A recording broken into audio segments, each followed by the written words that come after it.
Bapa, segala pujian, segala hormat kemuliaan kami kembalikan kepada Engkau Bapa yang baik.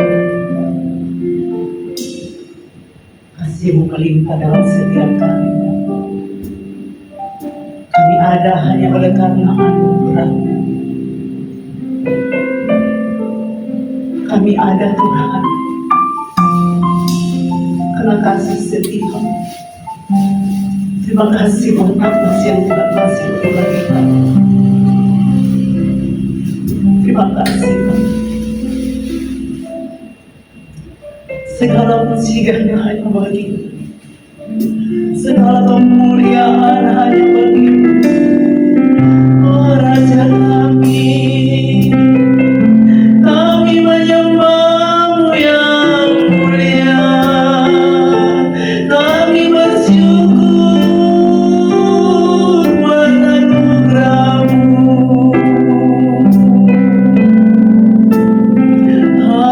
Haleluya. Oh, sembah sujud kami hanya bagi-Mu.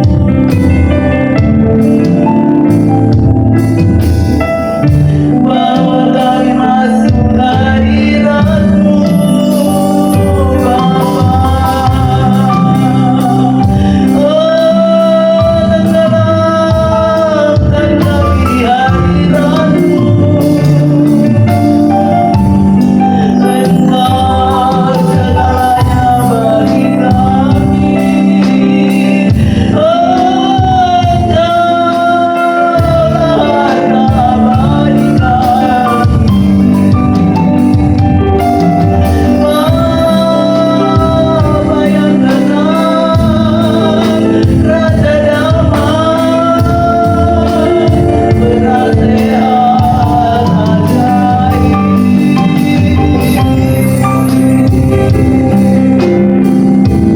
Kerajaan-Mu dari kekal sampai kekal.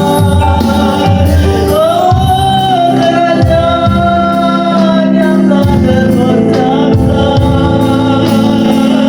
Bapa yang Maha Kudus,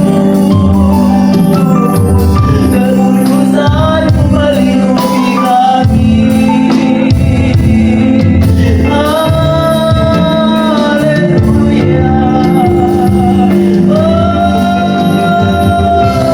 mulia dan agung Engkau, Allah yang Maha Besar, Allah yang Maha Kuasa, yang berkuasa atas surga, bumi dan di bawah bumi. Kami sungguh menyembah-Mu.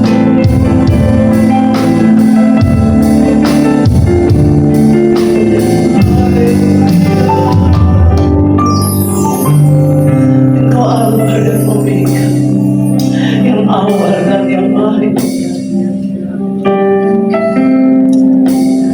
Segala yang bernafas menyembah-Mu. Segala ciptaan-Mu sujud menyembah-Mu. Surga bumi menyembah-Mu, Sang Raja. Raja di atas segala raja, pencipta alam semesta. Dinaas segala lama-lama. Gunung tunduk bergelora mendengar suara.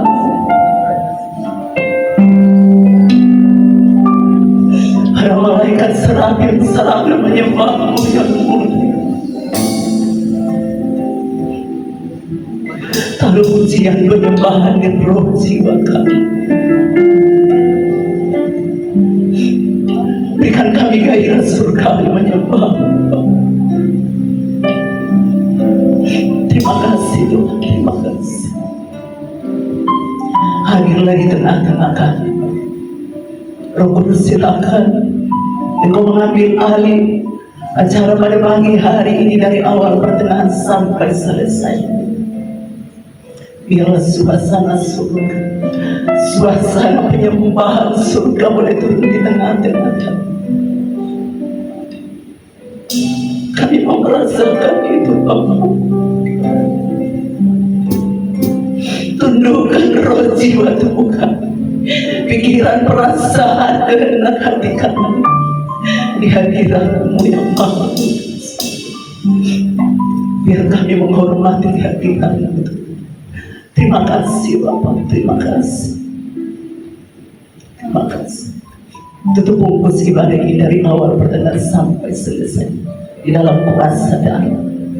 Setiap roh-roh penguasa pemerintah, roh-roh jahat di udara, roh-roh teritorial yang ingin mengganggu jalannya ibadah pada siang hari ini, kami bersatu hati di dalam nama Yesus. Kami ikat, kami patahkan, hancurkan kuasanya. Kami tolak dari ruangan ini, terlebih ruangan hati kami. Biarlah pusat penyembahan kami hanya tertuju kepada Yesus.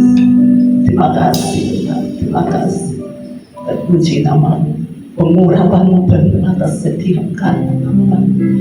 Dalam nama Yesus, hamba berdoa mengucap syukur. Haleluya.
perkasa yang senantiasa menjagai kami, yang senantiasa menghibur kami, sehingga kami tidak cemas dalam jalan kehidupan. Kami menjadi kuat, kami menjadi luar biasa karena ada Tuhan di dalam kami. Makasih Bapak, Kau ada di sini. Kami ingin menyembah Kau lebih dalam lagi ya Bapak. Engkau yang maha tinggi, Engkau yang patut kami muliakan. Yesus, Yesus, Yesus, Kiara, Haleluya,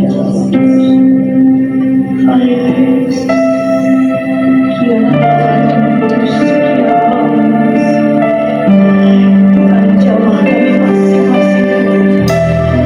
Kami ingin meninggikan Engkau. Urapi kami ya bangsa. Yesus, Kiara,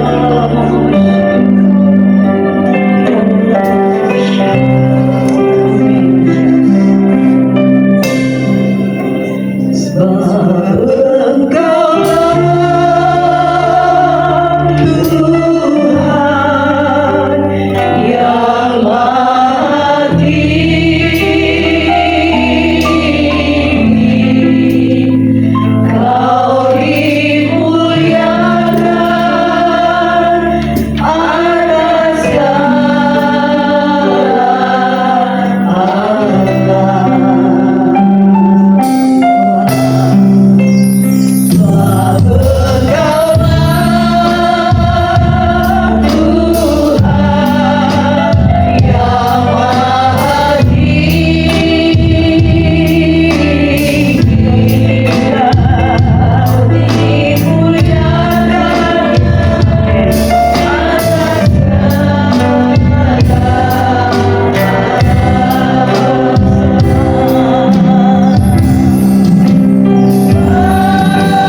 Engkau senantiasa setia menopang kami ya Bapa.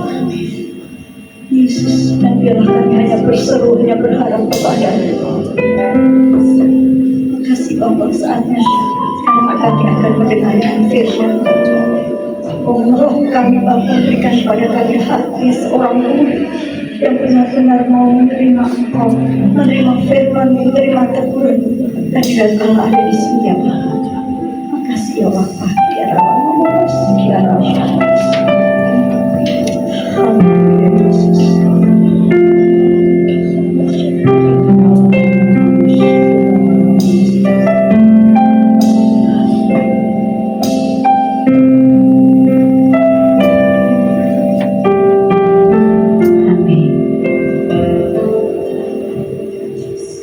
Kekuatan di hidupku,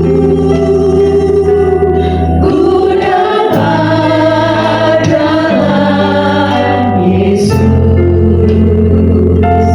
Dia tak pernah tinggalkanku, setia menopangku.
Masih memberi kesempatan buat kami untuk memberkati Engkau dengan pujian dan penyembahan kami.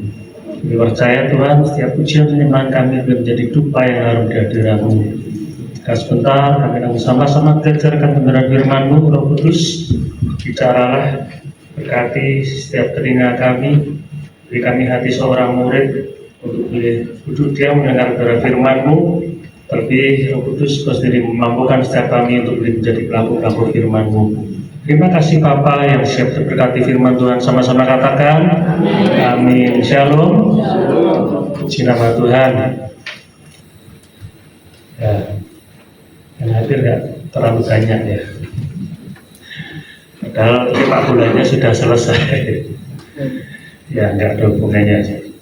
Puji nama Tuhan. Kita sama-sama belajar firman Tuhan di 2 Raja-Raja 4 ayat 38 sampai 41.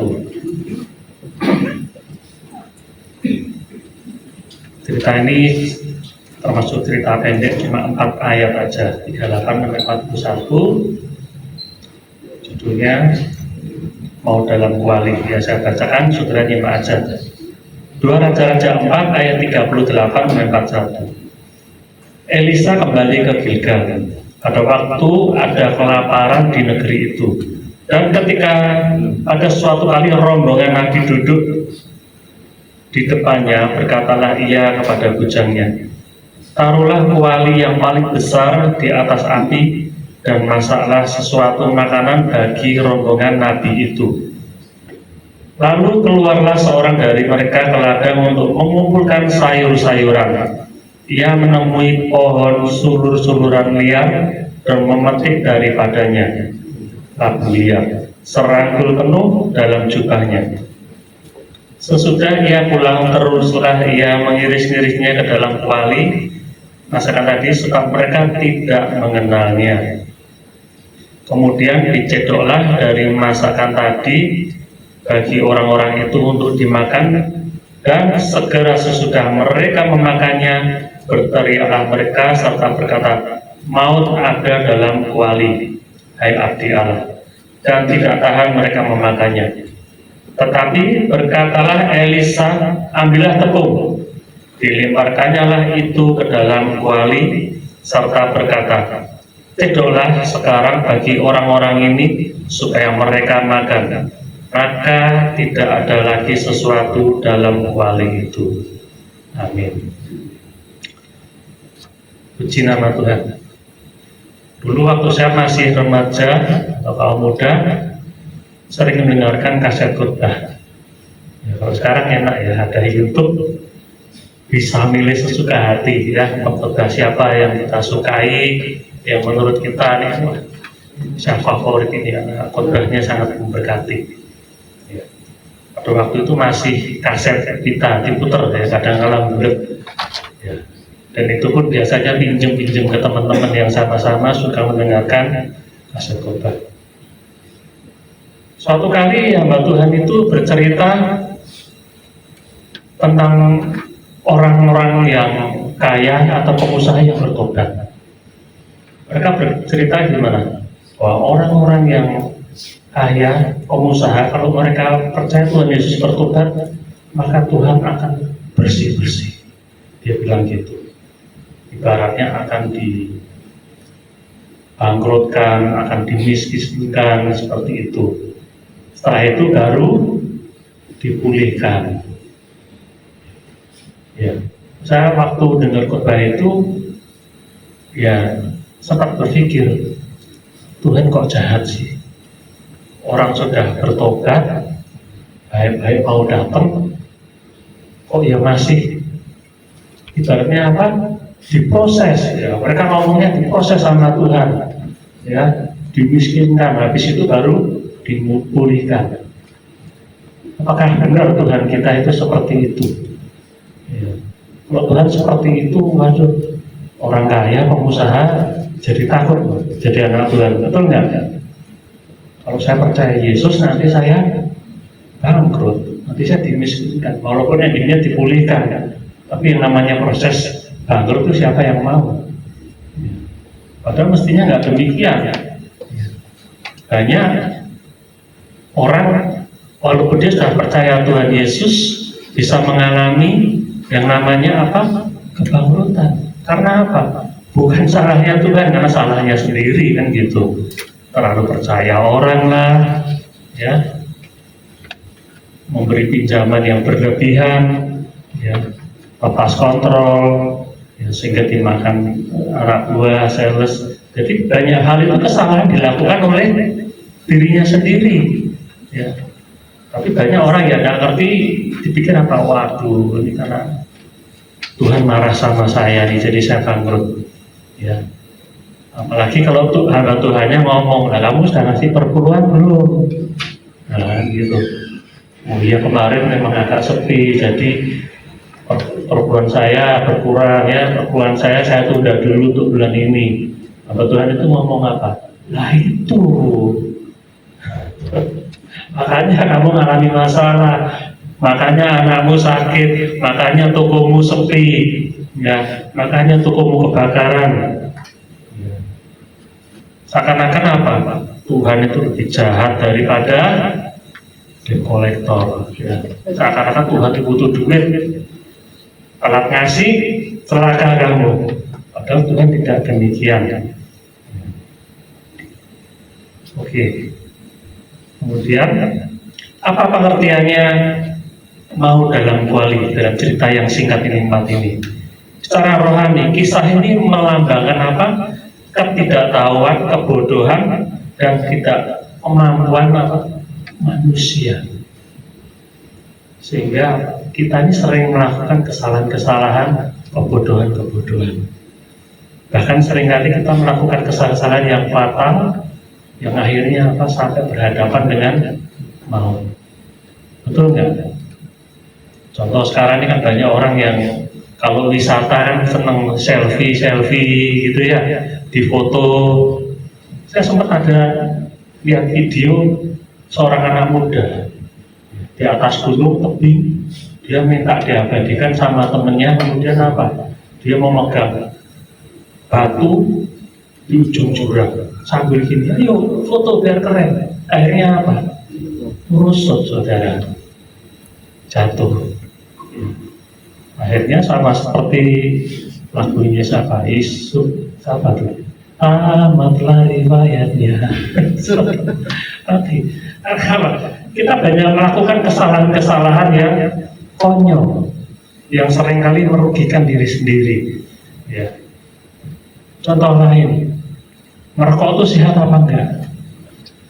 Jelas-jelas kita tahu. Tapi mengapa kita enggak berhenti merokok? Walaupun ditulis apa, merokok ini bisa buat kanker lah, hipertensi lah, ya, bahkan bisa sampai kematian. Kenyataannya toh orang yang merokok tetap merokok. Itu menunjukkan apa? Ketidakmampuan kita sebagai manusia untuk melepaskan hal-hal yang bodoh.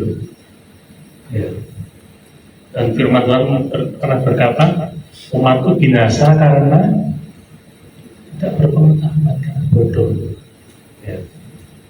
Dan kita bisa melihat dari cerita ini apa? Bahwa ketidaktahuan, kebodohan, dan ketidakmampuan manusia yang sering mendatangkan kehancuran, serta bagaimana kuasa Tuhan yang dilambangkan dengan tepung itu memulihkan dan menyelamatkan umatnya dari dosa dan bahaya maut. Ketika diketahui bahwa kuali itu ternyata isinya makanan yang beracun, yang dilakukan Elisa apa?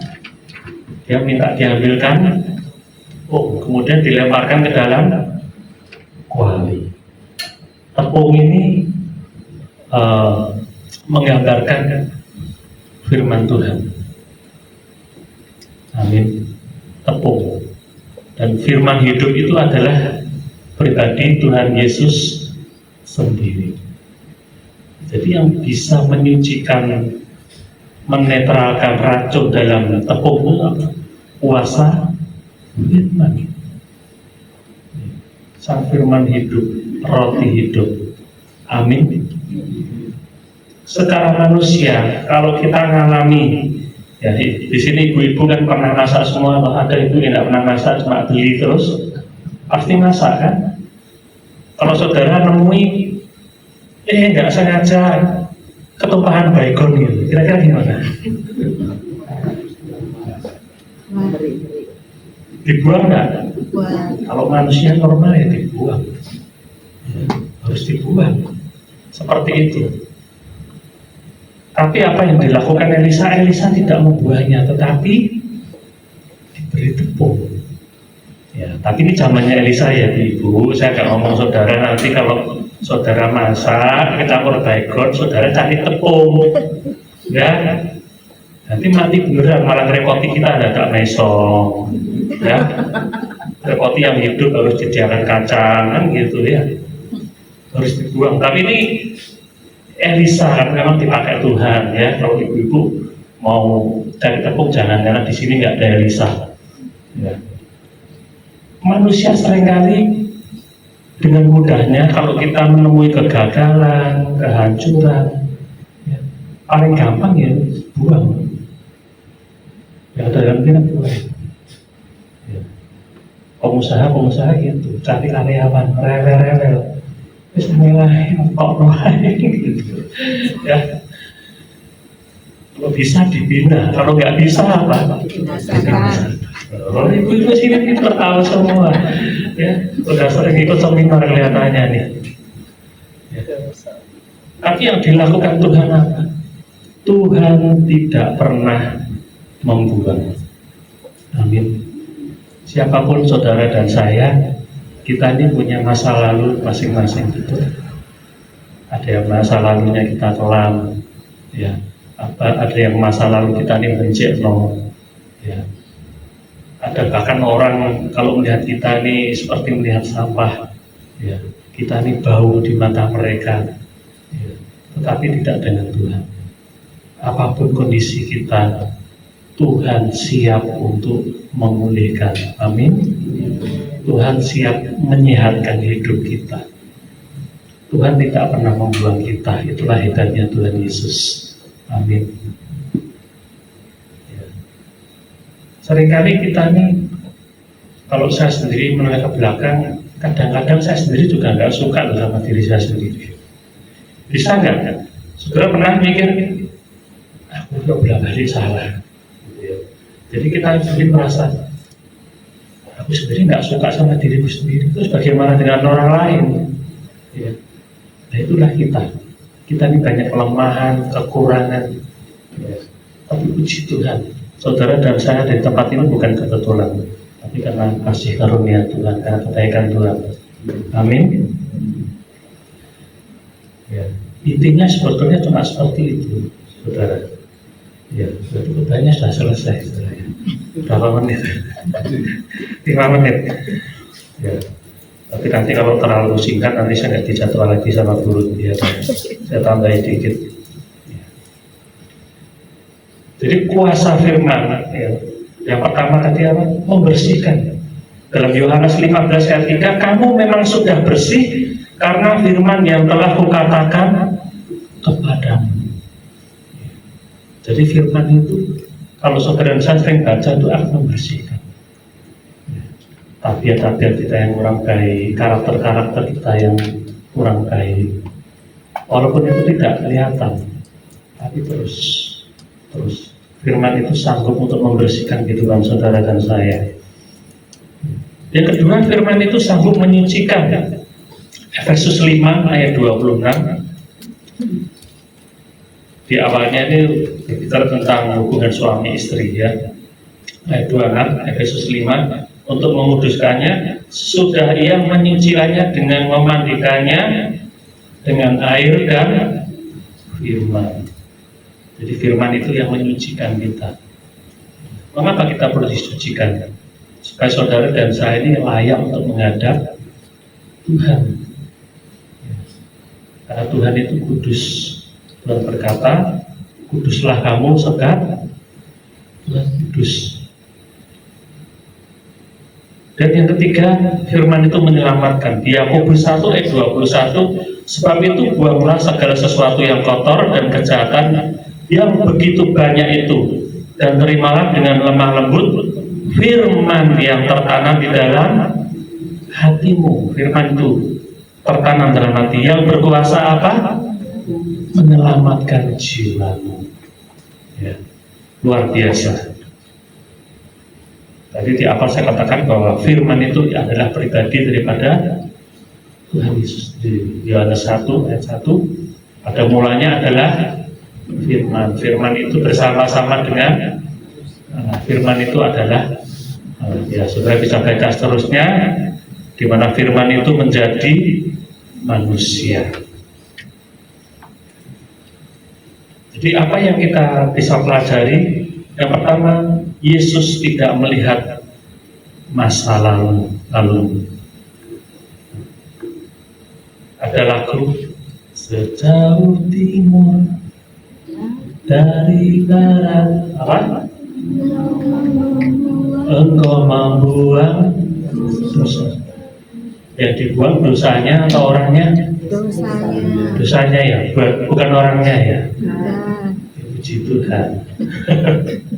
Atau yang dibuang orangnya, saudara dan saya keluar terbuang semua. Itulah cara Tuhan. Beda dengan manusia. Kalau manusia itu kalau benci sama siapa? Orangnya. Sama dosanya, sama sukanya kan gitu. Betul nggak? Itu kalau manusia ya. Tapi Tuhan dosanya yang dibuang, manusianya yang dikasihi, dicintai. Ya. Manusia lebih senang atau suka cara instan. Seperti tadi, kalau masak beracun ya udah buang, masak lagi. Ya, rugi nggak apa-apa daripada risiko. Ya. Tapi manusia cenderung seperti itu, tapi Tuhan tidak. Tuhan lebih suka untuk memulihkan.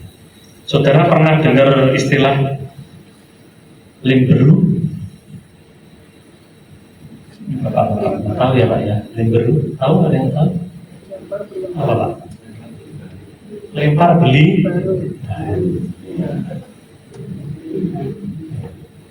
Saudara punya gitar, berusaha terus kerasa ya.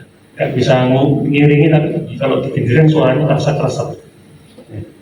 Biasanya teman ngomong ya sudahlah lemberu aja. Maksudnya kalau lempar beli baru, seperti itu. Kalau orang luar negeri banyak seperti itu, saudara.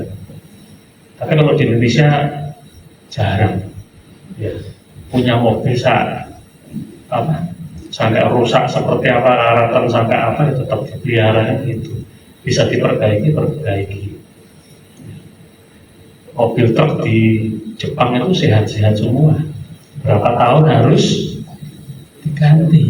Kalau di Indonesia enggak, makanya yang dari Jepang itu diimpor lagi, masuk Indonesia masih bisa dipakai lagi. Berapa tahun lagi.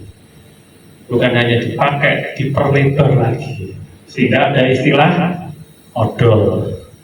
Ya sebenarnya nggak tahu ya, nanti cari di internet. Ya, odol itu apa? Bukan untuk sikat gigi. Maksudnya muatannya dibuat overload seperti itu. Ya. Di Ibrani 12 ayat 1, karena kita mempunyai banyak saksi bagaikan awan yang mengelilingi kita, marilah kita menanggalkan semua beban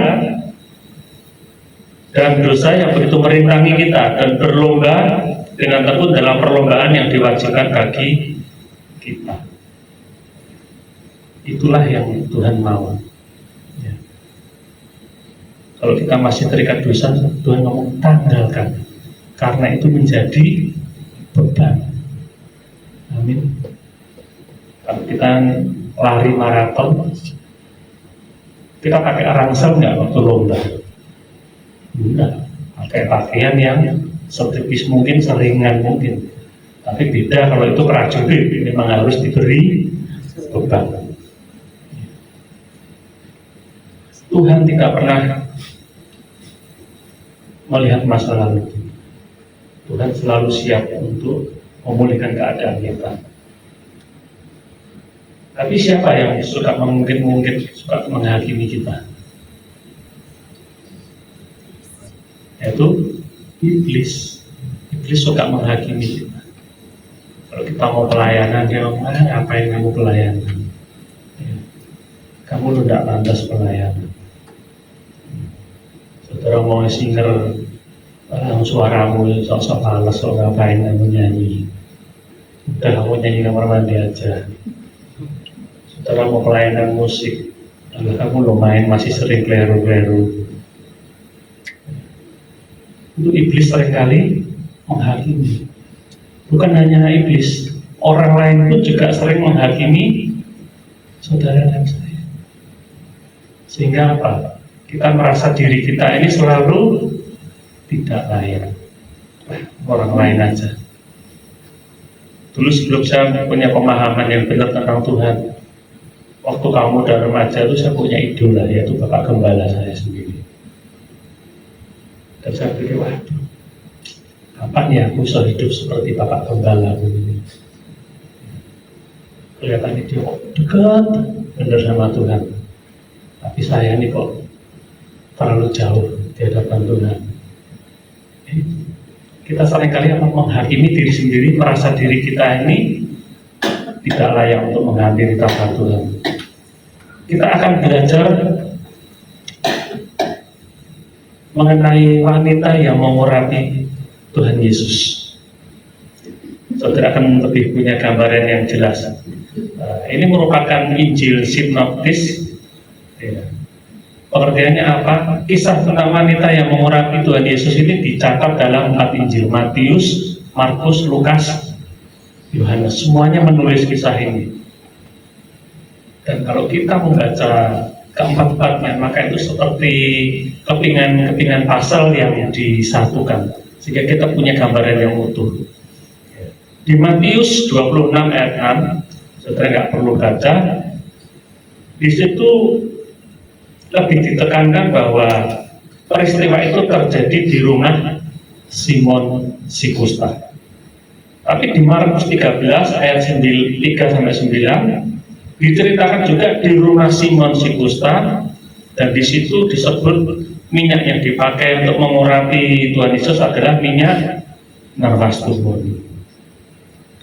Di Lukas 7 ayat 36-50 ditulis sebagai perempuan berdosa. Kemudian ditulis juga nama Simon orang Farisi. Berarti peristiwa itu terjadi di rumah Simon orang Farisi yang mengidap kusta, tapi tentunya sudah disembuhkan oleh Tuhan Yesus. Ya. Kemudian di Yohanes 12 ayat 1-8, di situ baru tersingkap siapa wanita ini. Ternyata Maria. Maria siapa? Maria saudaranya Marta, saudaranya Lazarus. Lebih jelas ya. Kemudian di situ juga ditulis minyak narwastu murni, harganya 300 dinar. Kalau dikuruskan sekarang itu 1 dinar itu gaji sehari. Anggap aja tukang sekarang berapa? 150-an ya.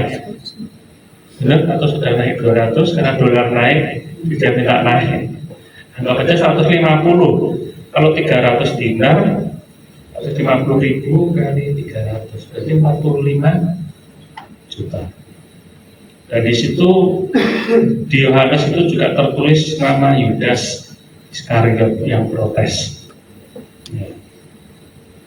Tapi apa hubungannya cerita ini dengan mau dalam kuali? Ya. Ada di Lukas 7 ayat 39. Ketika orang Farisi yang mengundang Yesus melihat hal itu, ia berkata dalam hatinya, jika ia ini nabi, maksudnya Yesus, tentu ia tahu siapakah dan orang apakah perempuan yang menjambahnya ini. Tentu ia tahu bahwa perempuan itu adalah seorang berdosa. Itu yang dikatakan Simon dalam hatinya. Saya jadi mikir ketika baca ini sempat senyum-senyum ya. Senyum apa? Mengapa Simon tahu kalau wanita ini orang berdosa? Ya karena kemungkinan dia salah satu pelanggannya, saudara. Benar nggak? Dan kalau dikatakan bahwa perempuan yang berdosa, ini bicara tentang apa? Pekerjaan wanita itu bukan? Dia seorang wanita bekerja. Dan kalau kita anggap aja zaman sekarang juga sama. Kalau kita katakan seorang wanita berdosa, tentunya dia bukan jualan bakpao. Dia bukan jualan mendoan. Dia bukan jualan sayur. Tapi yang dijual ya dirinya sendiri. Alias dia dijual diri.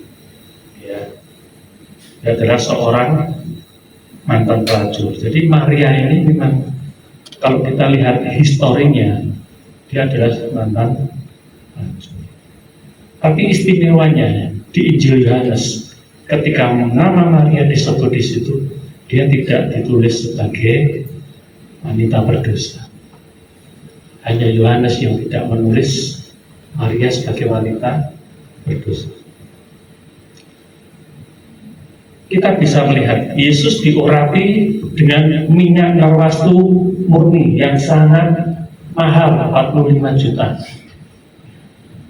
Saya beli parfum 1 juta aja, paling cuma tak lihat saudara kalau ada SPG, Pak parfum, ya sering ya kalau kita di mall dikasih tester, oh ya terima kasih, saya cium, ya wangi. Terus apa yang saya lakukan? Saya ambil dompet saudara. Bukannya beli, tapi testernya tak masukkan dompet supaya uang saya ikut wangi saudara. Tapi tidak di depan mbaknya. Kalau di depan mbaknya dipikir mau beli ini, ambil dompet. Mau beli berapa Pak? Tidak, saya masukkan aja supaya dompet saya wangi. Ya kembali tadi, Maria bisa membeli parfum yang sangat mahal, 45 juta. Itu uang dari mana saudara? Ya pasti uang dari pekerjaannya. Betul? Pekerjaannya apa? Sebagai wanita berdosa. Apakah Tuhan Yesus tidak tahu itu? Kalau Tuhan mempermasalahkan asal-usul minyak ini, tentu Tuhan akan menolak. Betul nggak? Oh enggak. Minyak yang kamu pakai ini kan, kamu dapat dari mana? Dari jual diri, kan seperti itu. Tapi Tuhan tidak melihat masa lalu.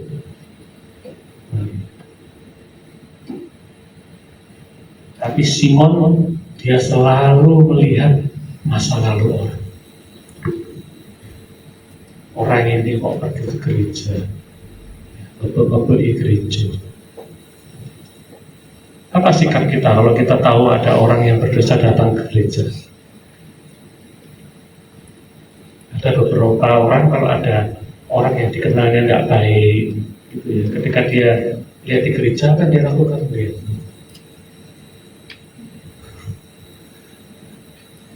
Setengah menghakimi, nggak boleh. Siapapun yang mau datang ke gereja kita harus tangan terbuka. Tuhan aja tangannya terbuka, siapapun mau datang, boleh nggak? Benar nggak? Ya. Sejelek-jeleknya orang, sejahat-jahatnya orang, kalau dia masih mau datang ke gereja, berarti masih ada harapan untuk orang itu. Betul? Biar Tuhan memulihkan. Kita tidak perlu menghakimi motivasimu apa ke gereja. Nah, kalau kita ngomong kaum muda, kamu gereja mau apa? Cuma cari cewek, ya, cuma mau lihat cewek cantik. Mas Eli boleh kaum muda datang, Mas Eli. Gak ada yang melarang, gak ada yang ngakin. Kamu mau cari cewek ya? Nah, orang boleh salah motivasi untuk datang ke gereja. Tidak apa-apa. Tangan Tuhan terbuka. Karena dengan berjalannya waktu, firman yang ditaburkan dan Roh Kudus akan bekerja melalui orang itu sehingga orang itu bisa dipulihkan. Amin. Puji nama Tuhan. Saya undang pemain musik untuk maju ke depan. Yang pertama, tadi Tuhan tidak pernah menolak kita, membuang kita.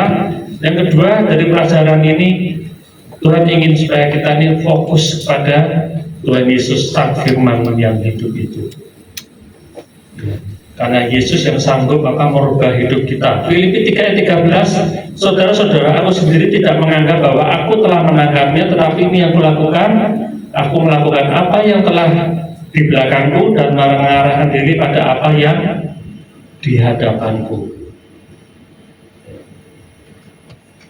Sebagai penutup, dari cerita model awal ini kita bisa melihat bahwa Yesus tidak melihat masa lalu kita, baik kita ini mungkin dianggap sampah oleh lingkungan, ya, kita dianggap orang yang membahayakan, mematikan, bahkan kehidupan lalu kita yang memalukan. Tuhan tidak pernah lihat itu. Tapi ketika saudara dan saya mau datang pada Yesus, Sang Firman hidup itu, Dia sanggup menyehatkan hidupmu, menyembuhkanmu, setiap luka-luka dalam hidupmu, memulihkan keadaanmu, dan menguatkan keadaan kita. Jadi kita boleh menjadi pribadi-pribadi yang kuat sampai Tuhan Yesus datang. Amin. Haleluya. Mari kita tundukkan kepala. Tuhan Yesus, kami mengucap syukur kepada siang hari ini kami boleh belajar akan mengenal firman-Mu. Engkau sebagai firman yang hidup, firman yang berkuasa, yang sanggup untuk mengubahkan setiap kehidupan kami.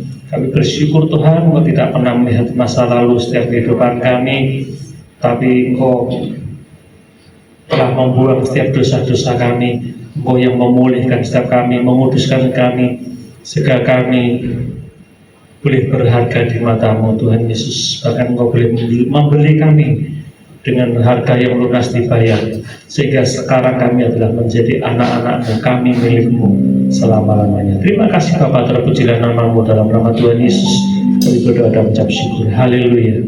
Amin. Puji nama Tuhan, kita sudah mendengarkan sebagian dari firman Tuhan. Terima kasih buat Pak Iwan yang sudah menyampaikan kebenaran firman Tuhan. Biarlah kita menjadi pelaku-pelaku firman dalam kehidupan ini. Kita mau siapa nanti kita sebentar kita akan berdoa untuk bersyafaat bagi bangsa dan negara dan gereja. Kita pujikan satu pujian. Firman berkata, kau besertaku.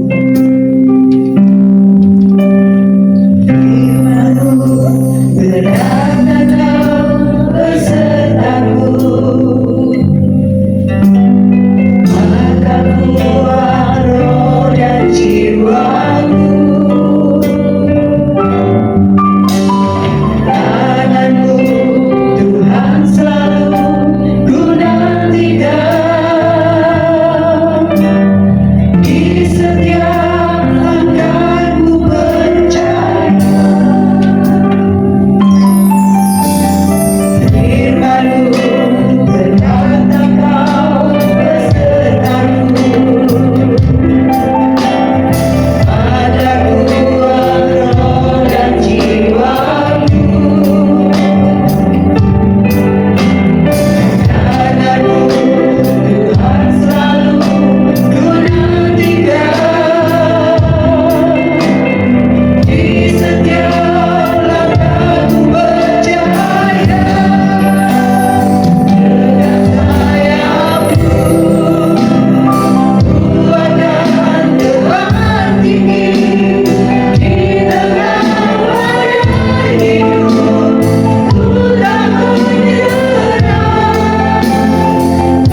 firman. Sebentar Bapa, setiap kami akan mempersiapkan hati kami masing-masing Tuhan. Berdoa bersyafaat buat bangsa dan negara ini, berdoa bersyafaat buat gereja-gereja Tuhan. Dan kami percaya Tuhan, setiap doa-doa yang kami naikkan akan Tuhan jawab tepat pada waktunya.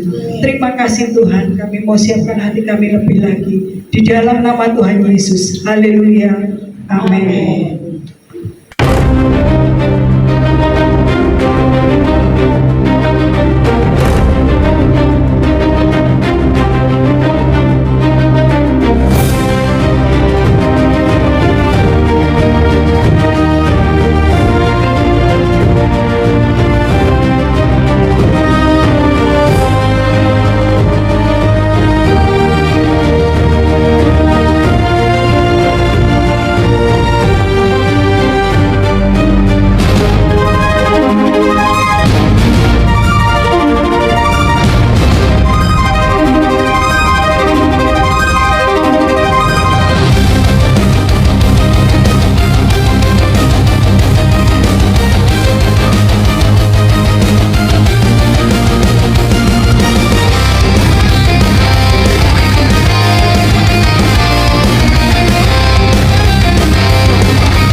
Ini sebenarnya di bulan Juli ini ulang tahun kita itu doa.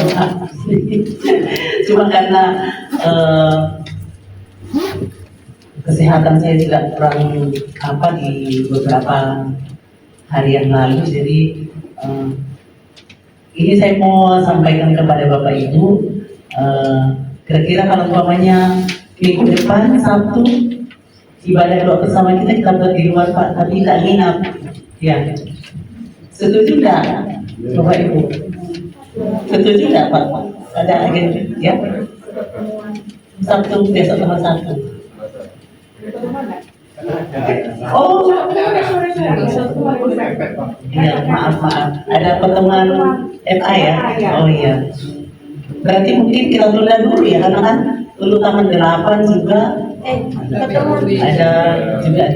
ada WO juga di sini. Kemudian itu kan sudah menjelang Agustusan ya? Jumat bagaimana? Jumat. Kan yang lainnya kerja. Mana yang sama yang kerja Kak? Ada yang kerja nggak hari Jumat? Pas kayaknya ini. Jadi kita putuskan hari Jumat ya? Benar. Nah, kita yang Bu Beni, bisa nggak? Tahu ya. Kalau Bu Beni yang nanya bisa. Oke, puji Tuhan ya. Ya, Jumat bisa ya? Atau kita bicarakan nanti ya, kita makan buka puasa bersama ya. Ya, puji Tuhan. Terima kasih, selamat bergabung Bu Meti. Puji Tuhan. Kita berharap bisa gabung ya, karena Bu Meti juga ini dia juga WL ya, dulu di GPDI, ternyata bukan satu gereja kami di GPDI. Ketemu lagi di sini ya. Puji Tuhan, kita sama-sama melayani ya, dan puji Tuhan untuk pertemuan kita nanti kita bicarakan sesudah kita makan bersama. Terima kasih untuk seluruh pelayan Tuhan yang sudah melayani pada siang hari ini. Terima kasih untuk seluruh tim musik, Pak Ridwan, terima kasih. Terima kasih juga untuk Bu Wahyu, WL, Singers, Bu Linda dan Bu Jenny. Terima kasih untuk para pendoa kita semua. Tuhan Yesus memberkati. Ya, biarlah kita tetap setia sampai Tuhan Yesus datang pada kali yang kedua. Tetap jaga kesehatan ya Bapak Ibu. Terus kita juga terus mendoakan Mas John ya. Karena ini Mas John kurang lebih 2 minggu ya di HCU ya. Pasca operasi ada pendarahan di otak, baru pulang masuk lagi kemarin malam ya. Jadi kita berdoa supaya Tuhan pulihkan. Kalau menurut Pak Rita tadi WA-nya Mbak Ita tadi pagi, kemungkinan ada infeksi. Kalau ada infeksi di paru-paru, mungkin di kantung kemih yang menyebabkan dia demam, ya pusing sampai dia migran. Ya, kita berdoa biar kuasa Tuhan dikatakan itu. Puji Tuhan terus memberkati. Saya undang Bapak Ibu untuk bangkit berdiri. Mungkin yang di belakang bisa pindah ke depan Ibu-Ibu. Ya. Lihat jauh-jauh. Silakan Ibu Aris depan aja. Buat berhasil mau depan. Depan semuanya.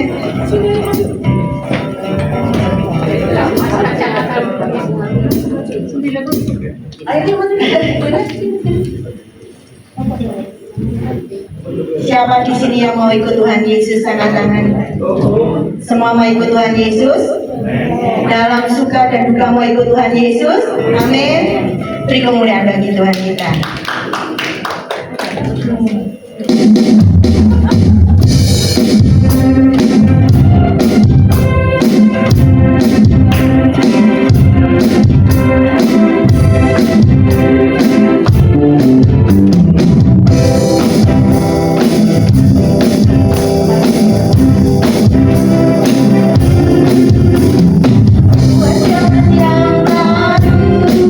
Supaya aku tidak terjatuh lagi.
surga, kami mau selalu ikut Yesus dan bersama dengan Dia, karena disitulah jalan kehidupan kami. Kami mengucap syukur untuk ibadah doa puasa bersama pada siang hari ini. Tuhan sudah berkati ibadah ini dari awal hingga selesainya, dan kami semua yakin dan percaya bahwa kami pulang dengan berkat-berkat rohani yang luar biasa. Sehingga pada malam siang hari ini kami mengucap syukur untuk hamba-hambamu yang sudah melayani, baik itu Bu Wahyu, Bu Linda dan Bu Jenny, dan juga Pak Ridwan yang sudah menyampaikan firman. Tuhan memberkati hambamu, dan juga Pak Supri, Pak Bera, dan juga Pak Didi, Mas El. Tuhan memberkati mereka semua. Apapun yang mereka kerjakan, Tuhan berkati dengan sempurna, karena segala sesuatu yang mereka lakukan tentunya atas dasar karena mereka sangat mengasihi Tuhan. Lalu Bapa, kami mengucap syukur untuk jemaat Tuhan yang hadir pada siang hari ini. Tuhan memberkati mereka semua. Mereka datang karena mereka, Roh Kudus mengundang mereka untuk hadir bersama-sama berdoa untuk pelayanan pekerjaan Tuhan di tempat ini, berdoa untuk bangsa dan negara, berdoa untuk pelayan-pelayan Tuhan, berdoa untuk seluruh jemaat Tuhan yang ada di tempat ini. Kami percaya bahwa di saat mereka hadir di tempat ini, Tuhan memberkati mereka, karena mereka punya hati yang sangat luar biasa, karena mereka sangat mengasihi Tuhan. Kami mengucap syukur Bapa untuk siang hari ini. Tuhan memberkati juga apa yang kami dengar pada siang hari ini. Kami terkadang lebih banyak menghakimi orang lain karena menganggap orang lain berdosa. Kami lebih banyak menghakimi orang lain karena kami menganggap bahwa mereka tidak layak. Tetapi di sisi lain, Tuhan Yesus tidak pernah memiliki penilaian seperti itu, karena Tuhan sangat mengasihi kami. Walaupun kami punya kelemahan, kekurangan, kami punya dosa, tetapi di situlah Tuhan menyempurnakan kami. Terima kasih Bapak, kami mengucap syukur pada siang hari ini. Kami juga mengucap syukur untuk berkat jasmani yang sudah Tuhan siapkan lewat ibu-ibu, sehingga di saat kami makan selesai dari doa puasa ini, kami diberkati dengan kesehatan yang sempurna, kami diberkati makanan dan minuman ini. Sini kami tetap sehat kuat untuk menikmati berkat-berkat Tuhan. Kami mengucap syukur Bapa pada siang hari ini. Bapa di surga, kami mengucap syukur kami datang di tempat ini karena Tuhan sudah memberkati hidup kami. Tuhan memberkati kesehatan kami, Tuhan memberkati usaha pekerjaan kami, Tuhan memberkati keluarga kami. Apapun yang kami kerjakan, Tuhan selalu memberkati kami. Kami mengucap syukur Bapa pada siang hari ini. Bapak Ibu yang terkasih di dalam nama Tuhan Yesus Kristus, pulanglah dan terimalah berkat Tuhan. Kiranya anugerah dan damai sejahtera dari Allah Bapa yang melampaui segala akal akan memelihara hati dan pikiranmu di dalam Kristus Yesus, dan persekutuan kuasa Allah yang kudus turun memenuhi, menuntut, membimbing dan memberkati Bapak Ibu mulai dari siang hari ini terus sampai selama-lamanya di dalam nama Tuhan Yesus Kristus. Semua yang percaya menerima berkat Tuhan bersama saya berkata, Amin.